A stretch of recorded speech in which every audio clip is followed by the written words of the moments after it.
bienvenue sur la chaîne Stupéfix. Aujourd'hui on se retrouve sur l'épisode 3 de vos plus grandes peurs en make-up. Donc aujourd'hui on va traiter le thème la trypophobie. Donc qu'est-ce que la trypophobie? C'est simplement la peur des trous. Donc j'invite ceux qui sont sensibles à ça de soit ne pas regarder la vidéo, soit vous arrêter dès que vraiment vous sentez que c'est compliqué. Après je vous rappelle que dans tous les cas c'est que du make-up et qu'il n'y a rien de vrai dedans, tout simplement. Le make-up va se diviser en deux parties. Donc la partie où on va appliquer la prothèse et la maquiller sous les tons chers pour que ça soit un effet très smooth dans la peau, que ça soit vraiment en raccord avec la peau simplement et des effets un petit peu jaunes. Et la deuxième partie on va pousser un peu plus le make-up sur le côté gore. Donc on va ajouter des petites gouttes de sang, on va ajouter du latex pour faire tomber l'œil et on va également ajouter à la fin une lentille pour avoir cette dissociation du visage. Et c'est super intéressant ce make-up un peu horreur Halloween, je trouve que ça peut très bien fonctionner. En tout cas j'espère que ce nouveau make-up vous plaira et moi je vous retrouve tout de suite en voix off pour les explications. Donc pour la sculpture de mon moule, je viens avec ma avant créer du coup ma prothèse et du coup incorporer dedans plein de petits trous de différents diamètres. Bien sûr, au préalable, j'avais pris des mesures approximatives du visage de mon modèle et je savais à peu près où je voulais la placer. Alors ensuite de ça, je viens nettoyer du coup le contour pour avoir une prothèse bien propre et qui se fonde bien dans la peau de mon modèle. Pour la création de la prothèse, je viens donc couler du liquide latex à l'intérieur de mon moule.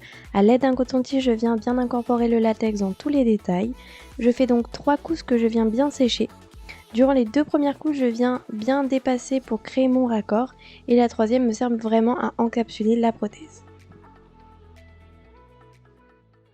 Pour le maquillage, du coup, je viens bien nettoyer ma peau et la sécher. Je viens appliquer avec mon éponge ma colle sur l'ensemble de la moitié de mon visage ou là où la prothèse sera posée. Je pose ma prothèse en tampon en appuyant bien pour que la prothèse s'encapsule bien sur la peau.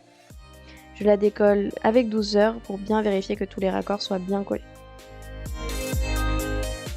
Là on peut voir du coup qu'il y a des raccords qui sont un petit peu mal collés, donc je viens les retoucher, les enlever si je peux les enlever et les recoller si je peux les recoller.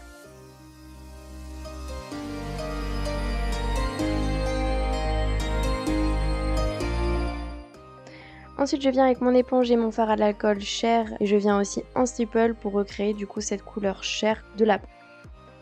N'hésitez pas à bien faire ça sur l'ensemble du visage et ce n'est pas grave s'il y a des petits côtés un peu jaunâtres, ça peut être très intéressant en contraste.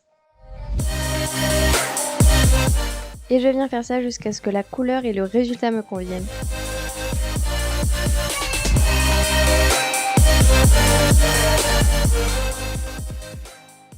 Pour la partie 2 du coup du make-up, je viens donc appliquer du latex sur la paupière en tendant bien ma paupière et en appliquant donc 2 couches que je viens sécher et poudrer. J'en mets aussi sur le coin externe de l'œil pour faire descendre en fait notre œil. Je viens avec le stipple donc recréer la couleur un peu chair de la peau et en mettant un peu de rouge pour un effet traumatique.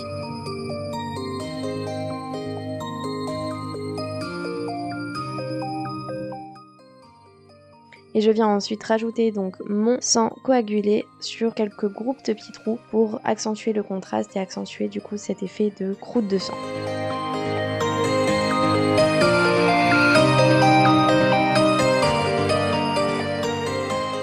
Et pour finaliser ce make-up, il vient appliquer une lentille. Je conseille, si vous souhaitez refaire ce make-up, d'appliquer une lentille blanche. Je pense que ça peut donner encore plus de caractère au make-up.